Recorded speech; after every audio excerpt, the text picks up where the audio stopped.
Vegan versus carnivore. All you ever hear about in the YouTube health scene is the endless debate between the furthest poles of the dietary spectrum. Today, I want to end the debate once and for all. Let's analyze the pros and cons. Benefits of being a carnivore: never-ending protein, plenty of cholesterol precursors to steroids and neurotransmitters leading to happiness, big muscles, healthy hair, skin, stable blood sugar, less cows roaming the streets, easy meal preparation, beef, pork, chicken, or fish, fried, barbecued, or baked, lots of B vitamins and healthy fats, happy and peaceful, easy staying thin and strong, smarter because the brain is made of cholesterol. Benefits of being a vegan: lots of fiber, good for pooping sometimes, vitamins, probably not so many colds, potassium, minerals, and antioxidants, no cramping, got plenty of electrolytes, prevents diseases, cancer, and heart attacks, healthy gut microbiome, you're welcome in Boulder, Colorado, good excuse not to eat with relatives, having a strong sense of purpose, telling others to eat vegetables, 10% discount at Whole Foods. Negatives of being a carnivore: prostate cancer, probably a lot of other various cancers, high cholesterol, debatably high risk of heart attack. You will be reincarnated as a cow at the slaughterhouse for 1 million lifetimes. Unless you're wealthy, you'll eat strange, living modified organisms injected with hormones and antibiotics. The energetic vibration of the angry cow transfers into your cells, and your soul devolves 10,000 lifetimes. You aren't invited into many spiritual cults. You will never get to bang the hot vegan babe with blonde dreadlocks in yoga class.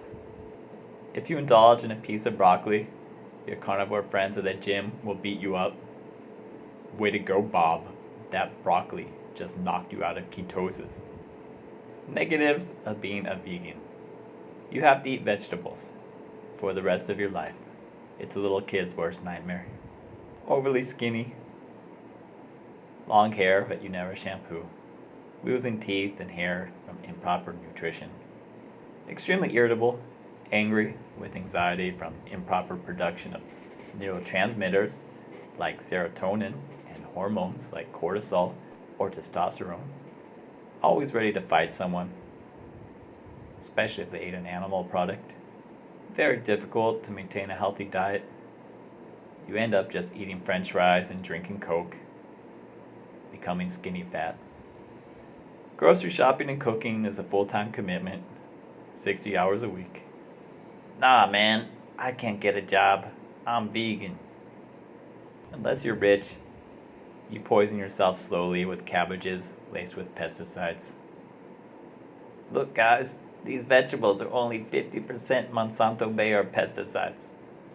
You end up importing all your nutritional products from all over the world, leaving a bigger environmental footprint than if you would have just ate a cow from home, and consequently end up killing more animals in the long run because the petrol company Shell has an oil spill and dumps billions of gallons of fuel in the ocean, all so you can eat Mexican avocados in Colorado midwinter. Now let's look into countering vegan and carnivore arguments. Best ways to counter a vegan's argument. Number 1. Actually, gorillas eat 2 tons of bugs a day off plants, and hence big muscles from bug protein, not plants. 2. Actually, those athletes built their physiques and trained on meat, then went vegan for a week to claim the fame. Think Arnold Schwarzenegger. Yeah, I built my whole career, life, money, fame off meat, but you should be vegan. 3. If we weren't supposed to eat meat, God would have made cows inedible. 4. We don't need canines because God gave us a knife. 5. Cows eat grass, so I am plant-based. Best way to counter a carnivore's argument. Fucking die, you inhumane baby killer. Get cancer and fucking die. Have a heart attack and fucking die. I hope a cow eats you. Your dead mother's soul was in that hamburger.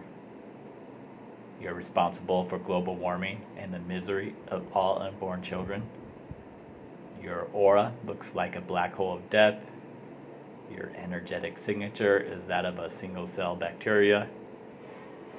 God won't let you into heaven. Now that we have discussed the pros and cons, I want to offer another option.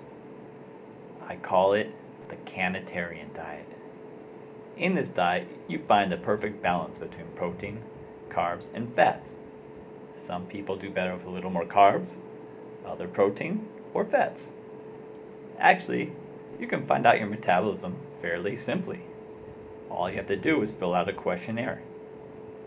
Eating according to your metabolism allows you to stabilize your blood sugar levels and leads to increased health, mood, and general vitality.